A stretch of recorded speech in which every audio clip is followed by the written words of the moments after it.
Here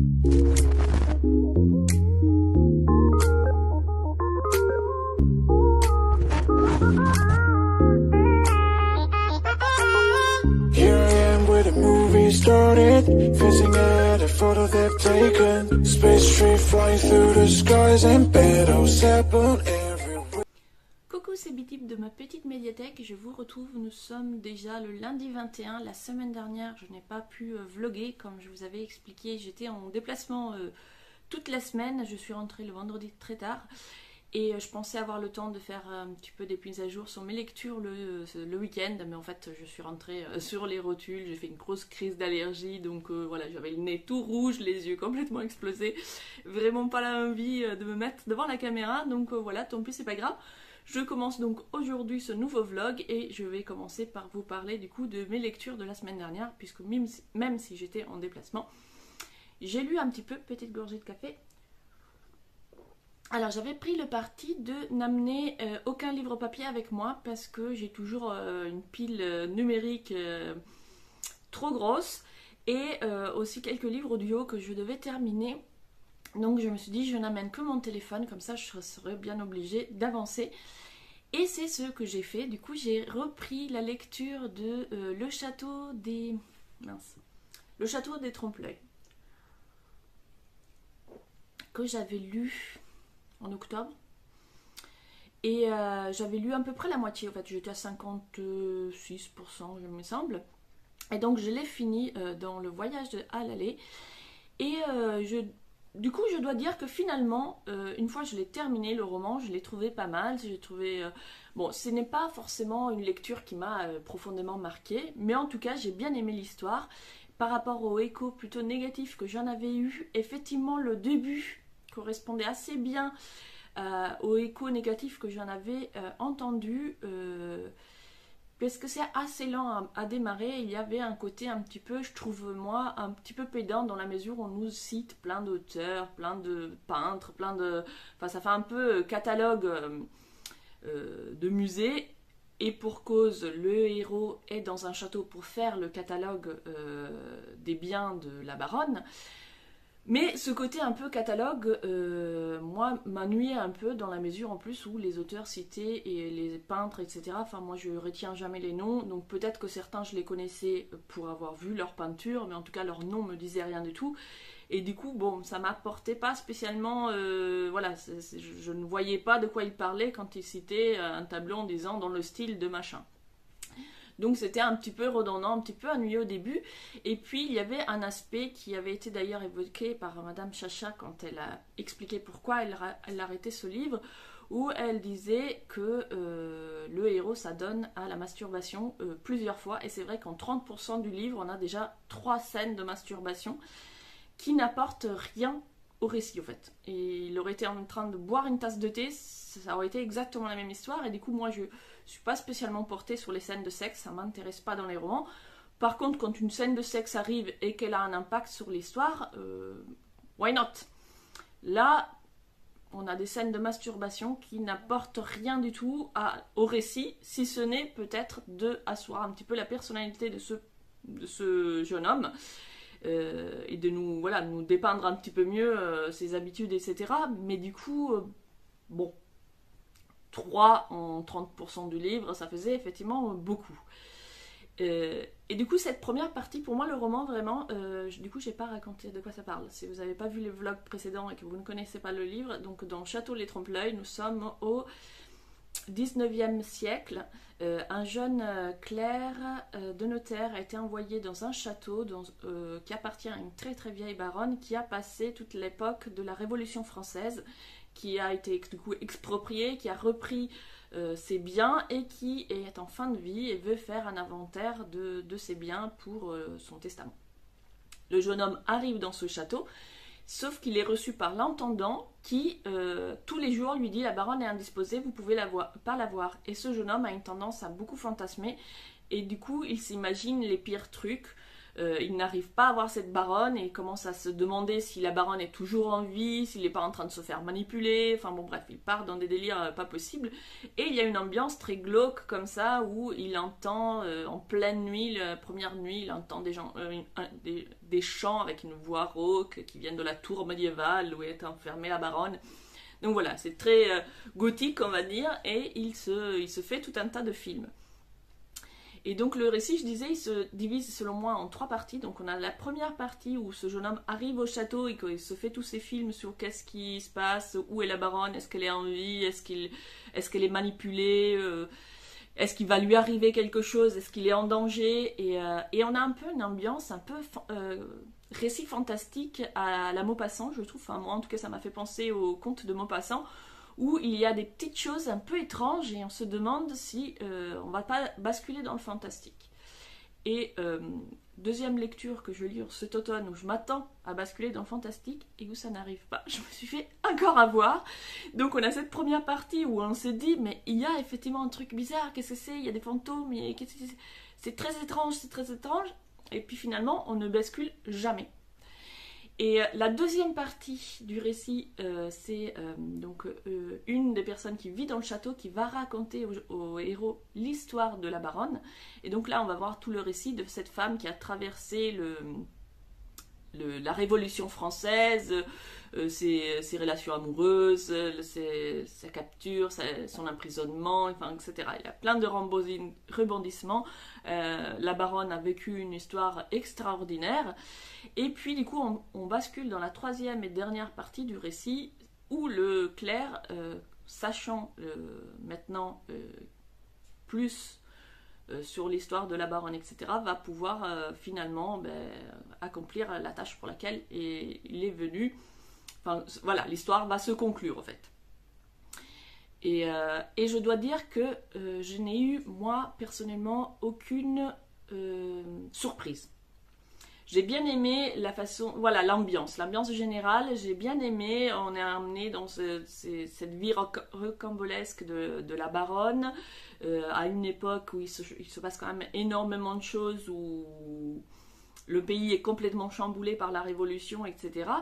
Et donc là, nous sommes, la baronne, donc petite bourgeoisie, petite noblesse, elle va du coup épouser le baron, ils vont se faire, voilà, ce qui arrive aux nobles pendant la Révolution, je vous révèle pas tout, mais enfin, donc c'est une période très très tourmentée, et à laquelle elle va réussir à survivre, et donc c'est voilà, c'est assez, on est pris, on veut savoir alors comment elle va s'en sortir, comment elle va réussir à sortir de prison, qu'est-ce qui arrive à son mari, etc., etc. Donc on est pris dans cette partie où on raconte l'histoire de la baronne. Finalement c'était beaucoup plus prenant que la première partie où c'était un petit peu plus laborieux, où j'avais envie de savoir parce que j'aimais bien l'ambiance, mais le héros était un peu chiant, voilà, je sais pas de mots poétiques pour le dire, et c'était un peu long quoi à se mettre en place. Et la dernière partie, je l'ai trouvée très agréable parce que bon, voilà, ça amène les conclusions. Mais là, dans les conclusions, finalement, pour moi en tout cas, il n'y avait pas de surprise parce que ce soit au niveau du héros, qu'est-ce qu'il cache, qu'est-ce qui le tourmente, j'avais compris au premier chapitre.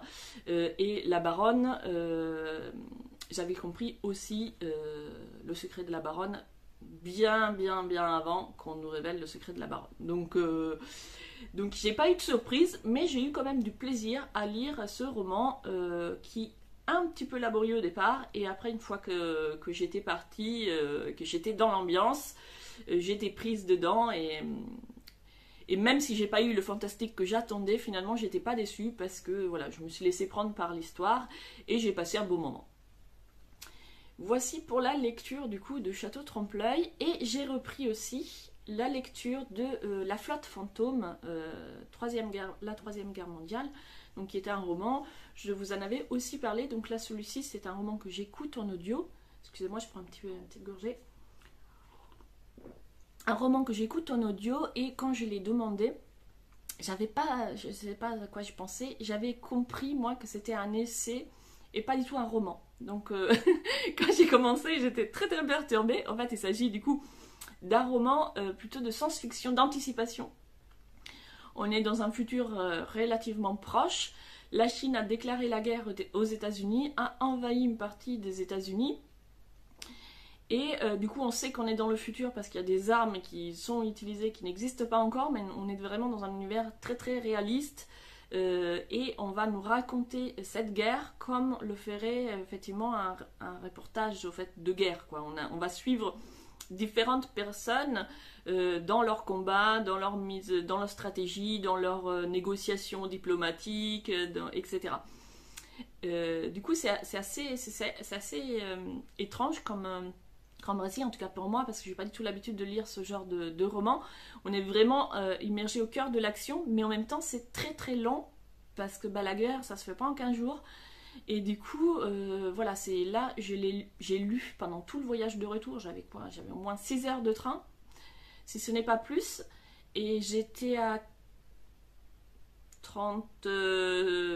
entre 30 et 40%, et là maintenant je suis même pas à 60%. C'est hyper long.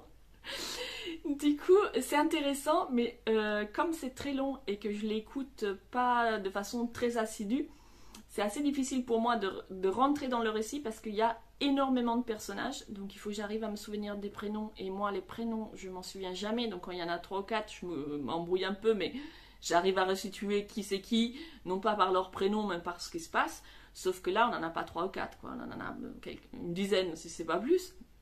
Du coup à chaque fois quand il dit tel endroit, telle personne, je suis là, attends, il faisait quoi lui? Du coup voilà, je suis un petit peu perdue, mais en même temps je trouve ça hyper intéressant parce qu'on a vraiment le mécanisme de la guerre, à la fois les côtés diplomatiques, les dirigeants qui négocient, comme on voit les rivalités entre généraux par exemple dans l'armée chinoise, on voit les guérillas, les Américains qui commencent à appliquer des méthodes de guérilla qu'ils connaissent parce que c'est celles qu'ils ont combattues quand par exemple ils étaient eux en Irak, et que c'était les méthodes employées par les gens qu'ils combattaient. Donc voilà, c'est ce revirement de situation où ceux qui étaient l'armée puissante deviennent des résistants qui font des guérillas urbaines. Je trouve ça intéressant. Donc voilà, pour l'instant j'en suis un peu plus de la moitié pour le moment.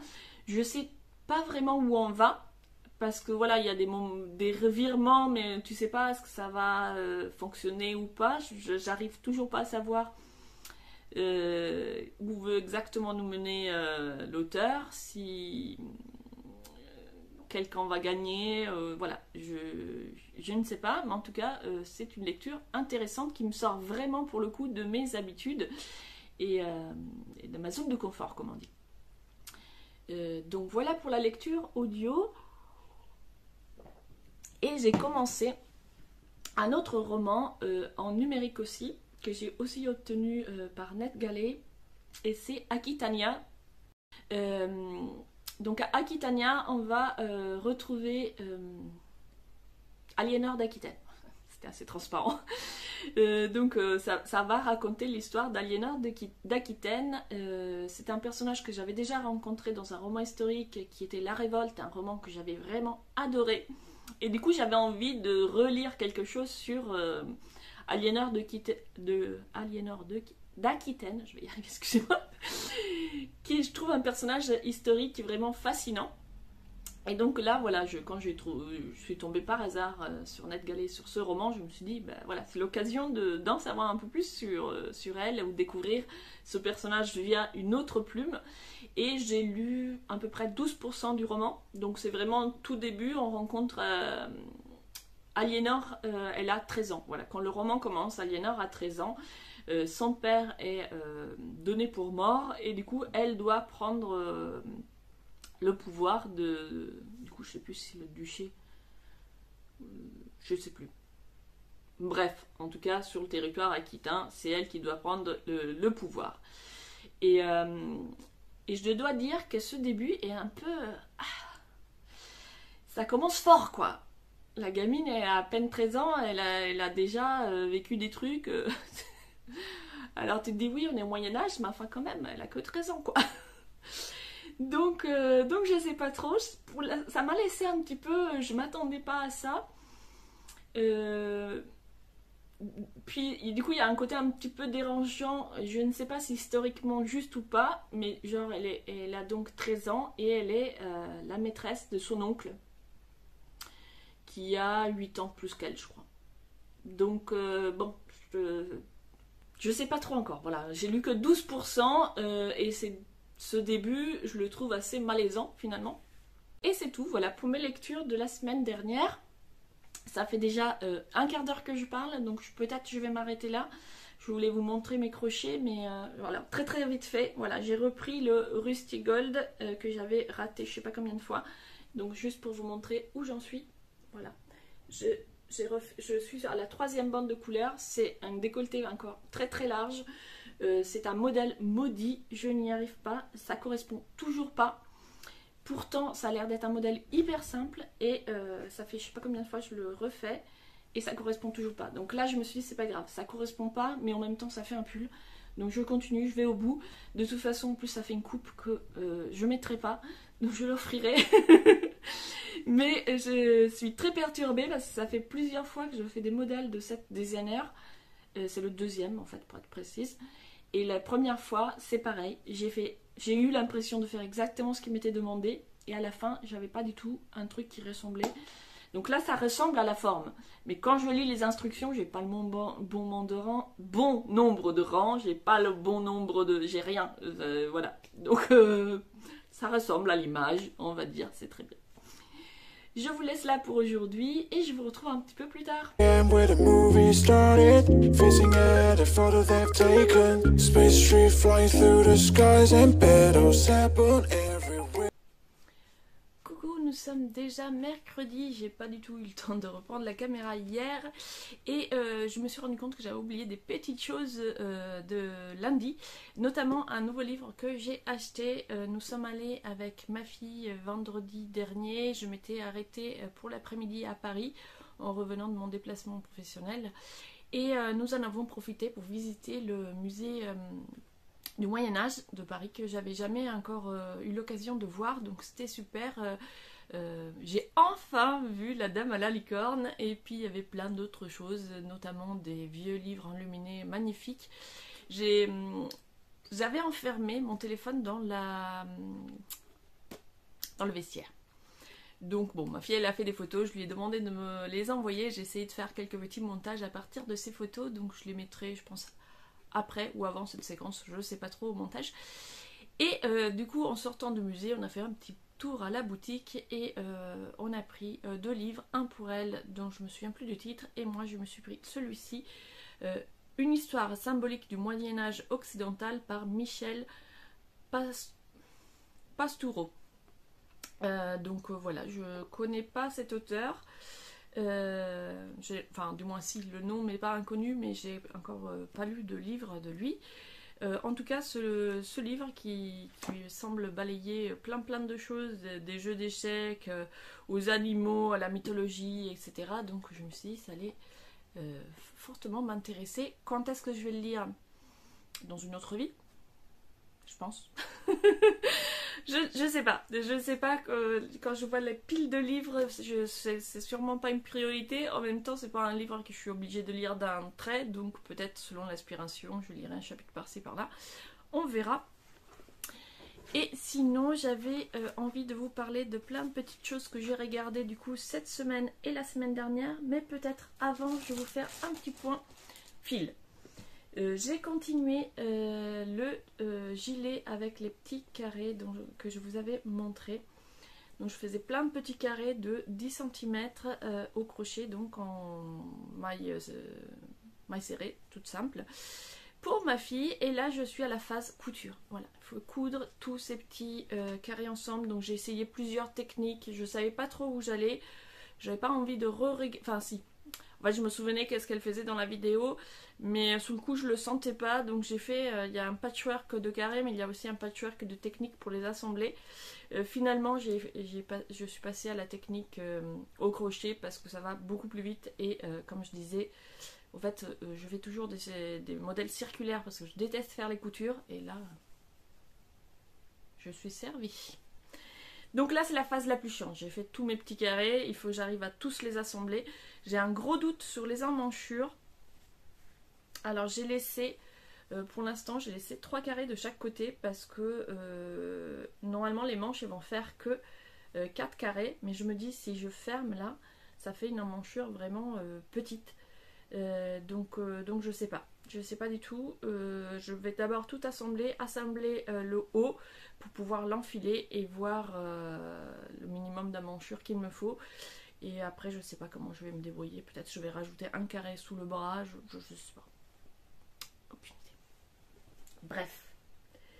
Donc voilà pour ce que j'ai fait cette semaine. Et la semaine dernière avec moi, donc pendant mon déplacement, j'ai amené le pull maudit. C'est comment qu'il s'appelle déjà, le Rusty Gold ou je sais plus, enfin bref, j'en peux plus de ce pull. Je n'en peux plus de ce pull, mais ça c'est presque fini. Alors le décolleté est encore une fois énorme, je ne sais pas, peut-être que c'est le modèle qui veut que le décolleté soit énorme et j'avais pas capté, ou alors c'est moi qui ai encore fait une erreur quelque part. Je ne trouve pas du tout le nombre de rangs du modèle, donc... En même temps, quand il y a une encolure comme ça, ben, je suis bien obligée d'arriver jusqu'au moment où il se touche. Donc j'ai dû encore me tromper quelque part. Là, franchement, j'en avais marre. Je voulais pas encore défaire, refaire. Du coup, voilà, j'ai fini le corps. Du coup, ça sera pas pour moi, parce que moi, avec un décolleté pareil, je vais pas le porter. Mais je sais déjà à qui le donner. Donc voilà, là maintenant, je suis partie sur les manches. Et j'ai hâte de le finir. Parce que j'en peux plus. Je sais pas ce qui s'est passé avec ce pull. Pourtant le modèle avait l'air très très simple et maudit. Et dernier travaux de fil, j'ai commencé le col Aurore au crochet circulaire. Donc toujours un modèle de Christelle Rêver sa vie en couleur. J'avais fait son col Arundel très très débutant, donc c'était du jersey. Je crois que ça s'appelle comme ça. Et donc là je passe au col suivant qui va être beaucoup plus grand et avec beaucoup plus de variété de points, donc ça va me permettre d'apprendre tous les points. Et quand j'ai commencé, j'avais déjà oublié comment est-ce qu'on monte les mailles. Là il faut faire un rang à l'endroit, un rang à l'envers puisqu'on est sur du circulaire pour faire du point mousse. Et je sais pas, là c'est pareil, j'ai bugué. J'ai monté à l'envers un rang à l'endroit. Je me demandais pas comment j'ai fait. C'était compliqué à faire d'ailleurs. Enfin, c'est pas grave. Après, j'ai compris mon erreur. J'ai pas tout défait parce que j'avais la flemme. Et je me suis dit que de toute façon, vu la taille du col, le premier rang se verra pas. Et du coup, voilà, là pour l'instant, je suis au point mousse. Tout simple. Mais c'était bien de revenir dessus parce que justement, je me souvenais même plus comment on faisait des points mousse. Donc c'est très bien. Mais je suis vraiment tout au début. Et là, on vient de me passer commande de je ne sais pas combien de ponchos pour cet hiver. Donc voilà, ça ne sera pas une priorité. Mais j'avais envie de le commencer au plus vite pour pas oublier ce projet. Et maintenant qu'il est sur les aiguilles, dès que j'ai 5 minutes entre un projet et l'autre ou que j'en ai marre du crochet, je vais pouvoir faire un petit peu de ça. D'ailleurs, je vais le sortir, le temps de papoter un petit peu. Alors, je voulais vous parler, du coup j'ai regardé plusieurs podcasts, tricot, etc. La semaine dernière, j'étais vraiment dans un mood, j'avais envie de podcasts loisirs créatifs, etc. Et du coup, j'ai découvert quelques chaînes sympas. Alors, j'ai découvert Anne Blossom Diary, qui est dans le lifestyle cottagecore. Je ne sais pas si je prononce bien. En tout cas, voilà, elle a fait de la couture, elle fait plein de loisirs créatifs et toujours dans cette ambiance cottagecore. Donc c'est très agréable, elle est très souriante, très avenante et du coup c'était très sympa à regarder. Alors moi j'ai regardé des vidéos de cet été, donc c'était assez rigolo parce que là le froid revient à peine et elle parle de la chaleur. Du coup j'étais un peu en décalage par rapport à la saison, mais en tout cas j'ai adoré voir ses projets de couture. Je trouve qu'elle a fait de très jolies robes et aussi des petites peluches qu'elle a fait très sympa. Ensuite, j'ai regardé aussi quelques idées partagées par le fil du Grand Parc qui fait tout au moins un fil. Je vais y arriver. tout au long du mois de novembre une série Un jour un patron pour donner des idées à réaliser pour Noël, enfin pour faire des cadeaux à Noël, pas des décos. J'ai regardé également Laine poudrée. J'ai découvert, alors j'arrive pas à me relire, Malorae Design, j'espère que je prononce bien. Du coup c'était du tricot, voilà, tricot, donc elle propose des, enfin du coup c'était son vlog, elle fait des designs de tricot qu'elle vend. Là c'était un petit vlog où elle partageait un petit peu ses dernières créations, ses encours, etc. Et j'ai trouvé du coup ces modèles très sympas, notamment un pull à rayures qui a l'air simple, comme j'aimerais bien commencer à faire des pulls au tricot quand j'aurai fini ça, parce que je suis pas encore au niveau, mais ce modèle de pull à rayures avait l'air vraiment très joli et du coup pas très compliqué, parce que à part du coup faire la structure, après c'est du jersey tout du long, donc ça devrait être bien pour moi. Donc je vais guetter un petit peu quand elle sortira le... Peut-être que c'est déjà fait au moment où je parle, je sais pas, mais enfin je suis pas pressée en même temps. Ensuite, qu'est-ce que j'ai regardé? J'ai regardé Christy Ann Jones. Donc ça c'était une chaîne en anglais où elle parlait dans la vidéo que j'ai regardée, moi elle se lançait un challenge de faire du journaling comme Virginia Woolf, et elle revenait sur son expérience d'un mois de pratique, et du coup je trouvais ça sympa comme idée. Toujours dans le tricot et loisirs créatifs, j'ai aussi découvert Tricot Tranquilo, qui est donc une youtubeuse portugaise qui fait des podcasts tricot en français, parce qu'elle adore la langue française, et du coup elle fait des podcasts en français, et j'ai trouvé ça très sympa, et elle a des jolis projets aussi. Et enfin j'ai découvert aussi Petit Mérinos et les Tricomaniacs. Les Tricomaniacs, du coup c'est un duo, et elles sont très très drôles. Enfin, j'ai passé vraiment un très bon moment à regarder leurs vidéos. Il y est question de tricot bien sûr, mais avec beaucoup d'humour, donc j'ai passé un très bon moment. C'était parfait justement pour après le travail, c'était très bien pour se détendre. Et sinon voilà deux autres petites choses à écran, deux films que j'ai regardés du coup sur Netflix. Enola Holmes 2, donc pour ceux qui ne connaîtraient pas Enola Holmes, c'est un film, enfin du coup maintenant il y en a deux films sur Netflix, tirés d'une série de romans d'une autrice dont le nom m'échappe actuellement, et qui ont du coup été adaptés. C'est des romans jeunesse, et donc dans le roman l'héroïne elle doit avoir quelque chose comme 12-13 ans, et dans le film elle en a 16. Donc il y a pas mal de différences entre les deux, notamment au niveau des sentiments, tout ça, puisque on n'est pas pareil entre 12 et 16 ans. Non, 14, qu'est-ce que je dis? Elle a 14 ans dans le roman, mais en tout cas il n'y a pas du tout dans le roman de côté romantique, etc. Chose qu'on retrouve dans le film, et dans le premier notamment, où Enola est amenée à...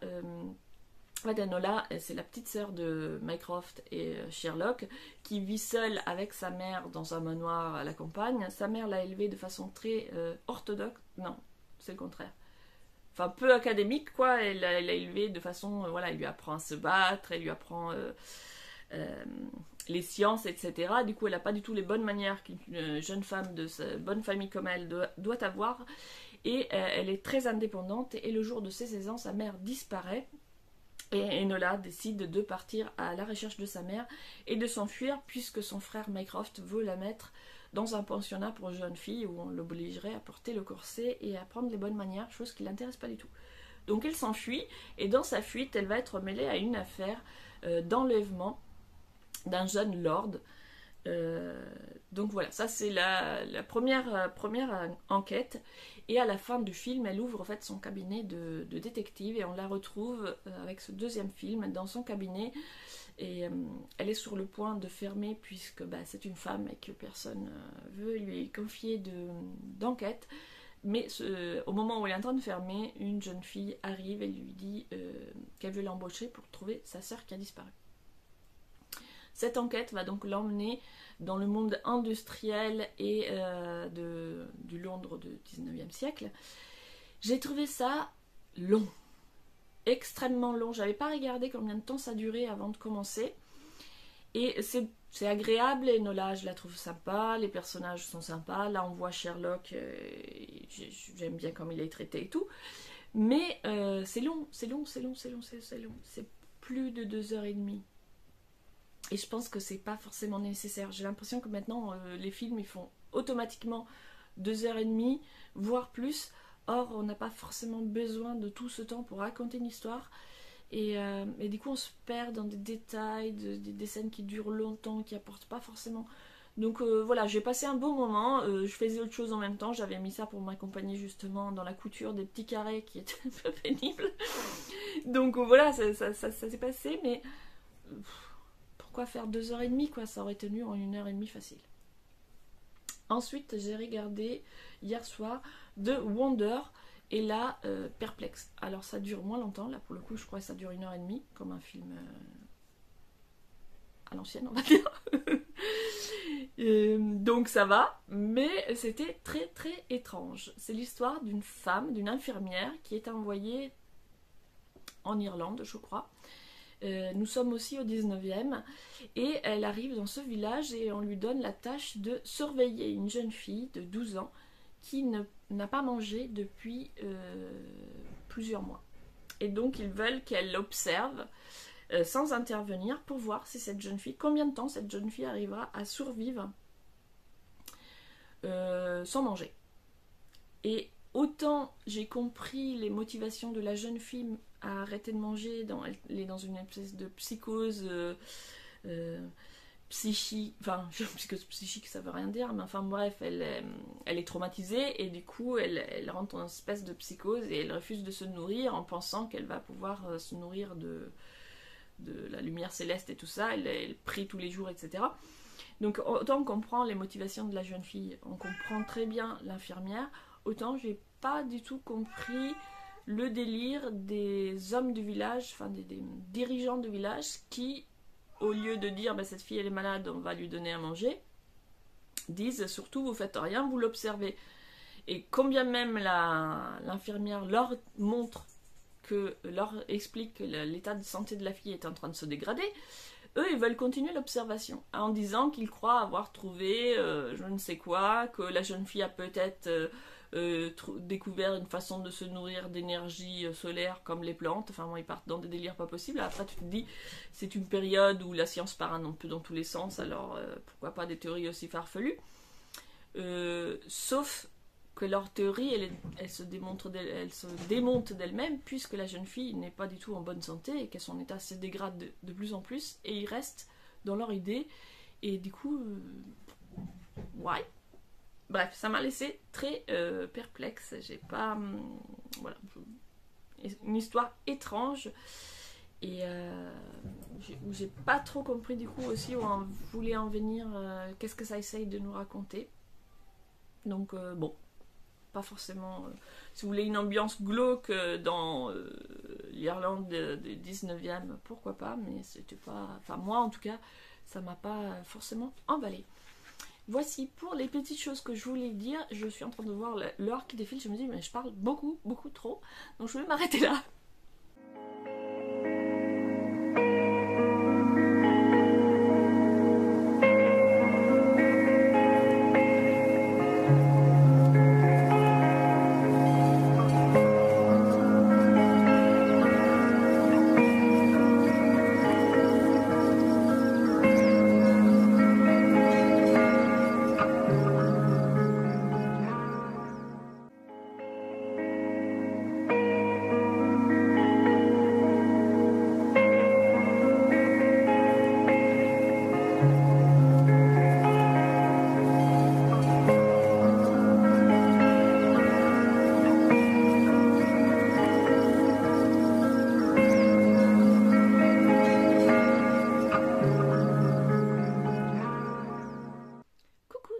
Vendredi et je vous retrouve pour faire quelques updates lecture. J'ai avec moi le fameux pull pour ma fille. Je suis en train de mettre au point les poignets Et je vais le faire pendant qu'on papote un petit peu bouquin, mais d'abord je vous montre les lectures que j'ai fait hier soir. J'ai lu L'étonnante famille Appenzell de Sébastien Pérez et Benjamin Lacombe. Je crois qu'il est sorti il n'y a pas très longtemps, en tout cas j'en ai beaucoup entendu parler sur les différents vlogs, blogs, etc.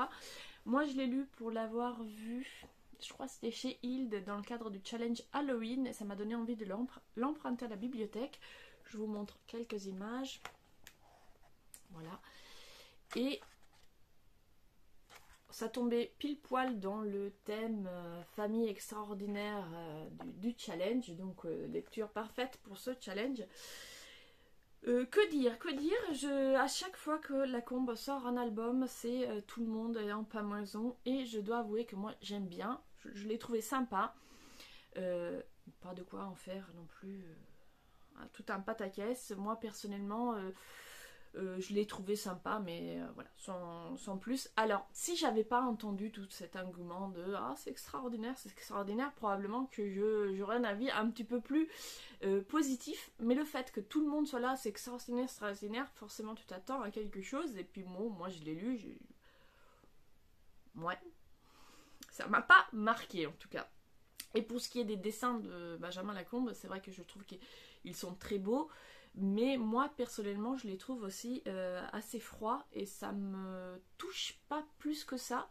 En tout cas pas autant que les gens semblent tous complètement je sais pas, bouleversés par ces dessins. Moi je trouve que c'est beau, c'est très travaillé, c'est chiadé, mais ça m'évoque pas d'émotion en fait. Ça me laisse assez froide et du coup cet album m'a laissé assez froide. On a des portraits de gens très étranges, plus étranges les uns que les autres, qui forment tous une famille. Donc il y a par exemple une petite fille qui a un seul œil, il y en a une autre qui a des antennes, il y en a une qui est une sirène, enfin voilà, c'est toute une famille comme ça, plus ou moins étrange.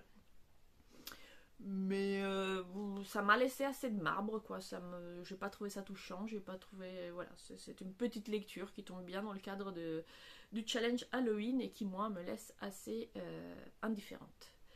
Donc voilà, je vais être dissonante par rapport à tous les avis que j'ai pu entendre, mais peut-être que j'aurais pas dû lire ces avis pour mieux apprécier.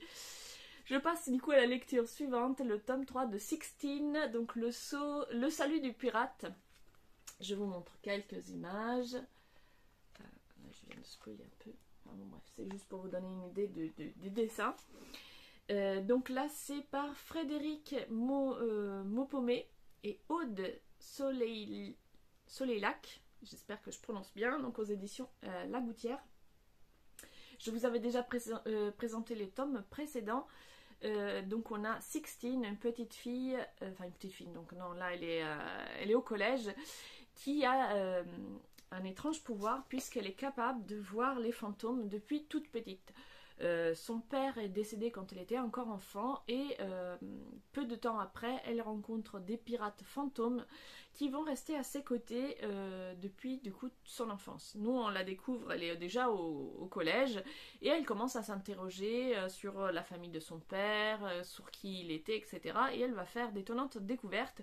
Donc pour pas vous spoiler les tomes précédents, je peux pas trop vous parler de qu'est-ce qui se passe dans ce tome 3. En tout cas, j'avais beaucoup aimé le premier, le deuxième, ça retombait un petit peu. Et là, avec le troisième, je trouve que ça reprend, le troisième me donne vraiment envie de lire la suite. Donc on est dans du jeunesse, mais du jeunesse très sympa et qui du coup tombe à pic aussi pour le challenge Halloween qui se termine là dans quelques jours parce qu'on passe déjà à Noël. Moi, je suis pas encore passée en ambiance... Désolée, je baisse ma tête tout le temps, mais c'est que j'essaye de voir ce que je fais quoi. Et donc moi je suis pas du tout dans l'ambiance Noël pour l'instant, donc je joue les prolongations de l'ambiance Halloween puisque cette année le challenge dure tout le mois de novembre, donc j'en profite encore pour rester dans cette ambiance. Voici pour mes deux lecture, donc j'ai 2 albums que j'ai empruntés à la bibliothèque et que je dois absolument rendre aujourd'hui parce que je suis à la bourre, donc je les ai lus hier soir en me disant oh mince, je les avais empruntés puis j'ai complètement zappé et donc je vais les rendre tout à l'heure. Et sinon j'ai lu 2 albums que je ne peux pas vous montrer puisqu'ils étaient en numérique. Mais je vais quand même vous en parler. Donc, je viens de le lire, mais j'ai déjà zappé les titres. Donc oui, La Trappe Bisou. J'ai pas noté les noms des auteurs, juste les titres, donc je vous mettrai une petite capture d'écran, tout ça. Donc c'est à l'école des loisirs. La Trappe Bisou, c'est un petit oiseau qui quitte son nid pour aller se promener par une belle journée et qui rencontre un loup qui lui propose de jouer à Attrape Bisou. Donc le petit oiseau commence à jouer avec le loup et puis quand il attrape le loup à la fin, le loup lui dit « T'as gagné, t'as le droit à un bisou » et l'oiseau lui dit « Non, je veux pas de bisou ». Et donc l'histoire en fait c'est à propos du consentement. Puisque à la fin, la morale c'est je veux pas de bisous, tu peux pas m'obliger à avoir de bisous, on t'a jamais expliqué que non c'est non, enfin un truc dans ce genre. J'ai trouvé les illustrations très mignonnes, j'aime beaucoup. La lecture, voilà, c'est assez sympathique, on le suit, le loup il s'échappe, l'oiseau lui court après, on s'attend à ce que le loup veuille manger l'oiseau, puis finalement il veut l'embrasser. Mais voilà, ce qui m'a gênée, en fait, je trouve l'intention louable de parler avec les tout petits, du consentement et tout ça, je trouve ça intéressant. Par contre, je trouve que la morale, elle arrive trop avec des gros sapots. Moi, j'aime bien quand on comprend la morale subtilement, pas quand on nous dit très clairement de quoi il en est question. Là, j'ai trouvé ça, voilà, à la limite, il aurait voulu manger. On était plus dans le loup, ça mange les oiseaux, c'est naturel. Mais en même temps, on est aussi, voilà. Là, le fait qu'on nous précise bien que non, le bisou, le nania, que t'as pas le droit, je trouvais que c'était un peu trop explicite. Je sais pas si j'arrive à bien me faire comprendre, c'est un peu bizarre ce que je dis. En fait, j'aime bien moi quand les histoires nous font comprendre quelque chose, mais que c'est à nous de comprendre ce que l'histoire nous raconte. Et quand je dis nous, c'est pas forcément que pour les adultes, même pour les enfants, quand on regarde les contes pour enfants, enfin les contes qui d'ailleurs à l'origine n'étaient pas spécialement pour les enfants, les contes étaient pour tout le monde. Quand on regarde les contes traditionnels, en général, on t'explique pas la morale de l'histoire, tu la comprends grâce à l'histoire. Et moi, c'est ça que j'aime bien, quoi. Ça te laisse une part d'interprétation, à toi de comprendre qu'est-ce que l'histoire a à t'enseigner. Et du coup, là, moi, je trouve ça un peu dommage que ça soit trop explicite. J'aurais aimé une morale un petit peu... qui dise la même chose, mais qui arrive un petit peu plus subtilement. C'est le seul reproche que je ferai à cet album. Après, voilà, c'est un album pour les tout petits. Les illustrations sont vraiment chouettes et c'était agréable. Voilà, après, je l'ai lu toute seule parce que j'ai plus d'enfants petits avec moi pour tester les albums, ce qui me manque beaucoup. Quand est-ce que je vais adopter des petits-enfants de quelqu'un d'autre pour pouvoir lire des livres. Ou alors peut-être, je sais pas, ça se trouve il y a des associations qui lisent des livres aux enfants, je devrais me renseigner. Mais j'aime bien lire les livres aux enfants et voir leurs réactions, et maintenant mes enfants sont trop grands. Donc voilà, et j'ai lu par contre un autre album, et celui-là je l'ai adoré. C'est L'escargot, toujours aux éditions L'École des loisirs. Alors, c'est d'une autrice coréenne, Minu Kim, je crois. Enfin, bref, je vous mettrai la couverture, encore une fois. Je l'ai également lu en numérique. Et là, je l'ai vraiment, vraiment adoré, que ce soit au niveau de l'histoire, du dessin. Et là, pour le coup, moi qui aime bien les histoires un peu subtiles et poétiques, là, j'étais servie. Donc, on a un petit garçon avec sa tropézienne, je crois que ça s'appelle, les petits vélos sans pédale, qui suit son grand frère, qui lui est un grand, donc il a un vrai vélo, et son grand frère lui dit reste là, nous on va aller super vite avec nos vélos, sauf que le petit frère, il veut absolument aller avec son grand frère, et du coup il commence à le suivre avec sa tropézienne, et évidemment il se laisse très vite distancer. Et donc on suit ce petit garçon avec sa tropézienne qui essaie de suivre les grands, qui puis prend du retard, qui finalement se pète la figure. Et j'ai trouvé ça très mignon. Les dessins sont tout en noir et... Enfin c'est du noir et blanc, avec juste le casque rouge du petit garçon. Et le découpage, en fait, ce qui m'a beaucoup plu, c'est qu'on est entre l'album illustré, puisqu'on a l'illustration avec une petite phrase de texte. Le texte est vraiment très très court. Il y a beaucoup de pages où il n'y a même pas de texte. Donc on a ces illustrations avec un petit texte, donc comme on a dans un album traditionnel. Par contre, les illustrations et le découpage est fait comme dans une bande dessinée. Ce qui fait qu'on a par exemple des plans double page, on a des pages avec plein de cases comme dans un manga. Par exemple, on a des cases comme ça, après on va avoir des cases comme ça, et on voit, et sans le texte justement, on voit le petit garçon par exemple qui dévale une pente herbeuse, et donc on a toute la succession de cases où on le voit de plus en plus descendre, on le voit se péter la figure, ou alors quand il va vite, on a une grande illustration double page où on le voit traverser un paysage d'herbe et tout. Et j'ai trouvé ce jeu de mise en page très chouette. Et pour le coup, là, la morale arrive beaucoup plus subtilement. À la fin, le petit garçon s'énerve parce qu'il s'est pété la figure, parce qu'il a perdu son frère, etc. Et là, il voit un petit escargot, et en allant voir l'escargot, il voit un magnifique ciel. Il y a un très beau paysage, et tout de suite, il retrouve son calme. Et du coup, voilà, on a la morale qui est beaucoup plus subtile et en même temps très poétique. Et j'ai trouvé cet album super, que ce soit voilà, au niveau de la narration ou au niveau du dessin, très très simple, très stylisé, mais très efficace aussi, très fin. Et bref, j'adore. Voilà, c'était une très très belle lecture jeunesse. Le texte est vraiment très très court, ce qui en fait une très bonne lecture pour le soir, même avec les tout petits, pour voilà, quand on veut pas lire une histoire trop longue, c'est parfait. Et rien que pour le plaisir des yeux aussi. Voilà pour mes lectures. Et qu'est-ce que j'ai regardé, j'étais en train de réfléchir, qu'est-ce que j'ai regardé dont je vous ai pas parlé. Est-ce que je vais parler la dernière fois des séries que j'ai commencé? Je crois pas. Donc j'ai commencé cette semaine 2 séries, une que je regarde toute seule et une que je regarde avec Chérie. Avec Chérie, on regarde Manifeste. C'est un avion qui part avec donc à son bord tous ses passagers. Il y a quelques turbulences et puis l'avion atterrit, sauf que là, au moment d'atterrir, l'avion se fait dévier. Quand ils arrivent sur le tarmac, plein d'ambulances et tout le monde se demande mais qu'est-ce qui se passe, pourquoi toute cette agitation, on ne fait qu'atterrir comme prévu. Sauf qu'il se trouve qu'ils atterrissent 5 ans après être partis. Et pour eux, ça a duré la durée d'un vol normal. Donc voilà, déjà gros mystère, où était passé l'avion pendant tout ce temps. Donc il va y avoir des enquêtes, la NSA qui enquête sur l'avion, qui veut savoir qu'est-ce qui s'est passé, etc.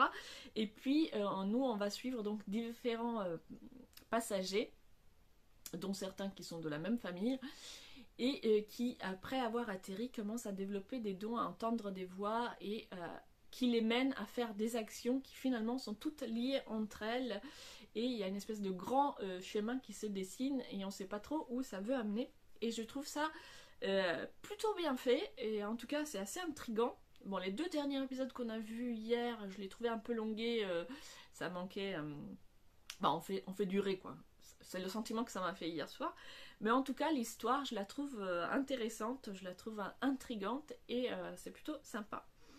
Et dans le même genre mystère et disparition, mais dans une ambiance très différente, j'ai aussi commencé 1899, donc toujours sur Netflix, et cette fois c'est un paquebot qui a disparu, mais nous sommes quoi, dans le début des 20e siècle, je crois, je pense, ou fin 19e, je sais pas, bah non, je suis con. Fin 19e, 1899. Oui, bon, bref, vous voyez l'ambiance, quoi. Donc il y a un paquebot qui part de l'Europe vers l'Amérique, avec à son bord tout un tas de gens de nationalités différentes. Et quand ils sont en plein milieu de la mer, le paquebot reçoit un appel de détresse d'un autre paquebot de la même compagnie qui a disparu 4 mois plus tôt. Donc le capitaine décide de dévier son paquebot pour aller retrouver ce paquebot disparu depuis des mois et essayer de voir s'il y a des gens à sauver, etc. Or, dans le bateau, il ne trouve personne, sauf un petit enfant enfermé dans un placard. Et Et du coup, ils prennent cet enfant à leur bord et commencent à se demander, enfin un peu inquiétés sur qu'est-ce qu'il a pu arriver sur ce bateau. Et tout un tas de tensions vont se créer à l'intérieur de ce bateau, notamment prise contre les décisions du capitaine, etc. Donc voilà, je ne vais pas relever trop de ce qui se passe parce qu'il se passe vraiment beaucoup de choses dès le début, mais en tout cas c'est très mystérieux et on se demande vraiment qu'est-ce qui a pu arriver et qui est cet enfant, qu'est-ce qu'il cherche, est-ce que c'est des histoires genre extraterrestres, est-ce que c'est des histoires scientifiques, est-ce que c'est... Enfin, c'est très très très étrange et absolument nébuleux pour le moment, mais en tout cas j'aime beaucoup l'ambiance. Et ce que j'ai beaucoup aimé surtout dans cette série, c'est que nous sommes dans un paquebot avec des gens de plein de nationalités différentes et en fait chaque personne parle sa propre langue. Quand le capitaine parle avec son équipage, il parle en allemand. Quand il parle avec la doctoresse, il lui parle en anglais. Parce qu'elle est anglaise. Quand les Français parlent, ils parlent en français. C'est pas des Américains qui parlent avec un accent français à couper le couteau, c'est vraiment des Français qui parlent français, des Espagnols qui parlent espagnol. Et du coup, ça, je trouve ça super chouette finalement. Maintenant que de toute façon, voilà, on est habitué à regarder des séries avec des sous-titres plutôt qu'à les regarder doublés. Moi, j'aime beaucoup parce qu'il y a une chose que je déteste, c'est justement quand on regarde une série qui se passe aux États-Unis et que les personnages disent oui, on parle français. Ben non. Même si c'est doublé, je suis pas con, je sais qu'aux États-Unis on parle pas français. Donc laissez un minimum de réalisme. Et là, on est totalement dans le réalisme puisque chaque personne parle sa propre langue. Et donc ça fait vraiment, voilà, dans la vraie vie, quand tu es dans un milieu multiculturel, ben, chacun parle sa langue. On n'est pas tous en train de parler anglais ou tous en train de parler français. Du coup, j'ai trouvé ça très chouette, ça donne une ambiance très particulière, et puis au niveau aussi de la photographie et tout, je trouve que c'est plutôt réussi. Donc une chouette série, que là j'ai regardé, je sais plus, 4 épisodes, quelque chose comme ça, ou 5, je sais plus. Mais en tout cas, pour l'instant, ça me plaît beaucoup. Et c'est tout ce que j'avais à vous dire aujourd'hui. C'est déjà pas mal, je parle trop,